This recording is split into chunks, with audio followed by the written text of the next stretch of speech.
Araka ny fentreresa-pirenena naperaky ny Société Financière Internationale, izay ran'Ambatovi, dia nisy ny fifampirarahana teo amin'ny Ambatovi sy ireo mponina nipetraka teny amin'ny faritra nananganana ny fanatobiana ny ambinankora nampiasan'ny orinasa ao Toamasina. Nanaiky an-tsitrapo nifindra tany amin'ny tanàna ny Vohitr'Ambato ny ankamaroan'ny mponina teny amin'io faritra io, ary nananganana Ambatovi trano sy nomeny fotodrafitrasa isan-karazany hanatsarana ny farim-piainany. Satria tsy antery fa an-tsitrapo ny nanaovana ny famindran-toerana, dia nisy ireo izay tsy nazoto ho any amin'ireo toerana ireo. Niaraka ny karoka ny vahaolana ny rotota, Ambatovi andaniny, ary ny fianakaviana afindra toerana ankilany. Ka ireo fianakaviana ireo no nitady sy nisafidy ny toerana mety amin'ny fiariny sy ny fiainany andavanandro. Rehefa nahita sy nisafidy ny toerana mety aminy ny fianakavian'Andriamatoa tsara, dia novidiana Ambatovi ho azy ireo ny tany miresy 20 hektara ary nanorenana trano izy ireo.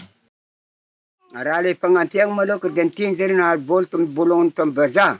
Za tsy angoegna volo le gony ndraiky le roy gony fô angoegny fasigny razako vita kabandreniko ankabandraiko angoegna za hazo tany toerany zanako solo le tany taty voaraiko.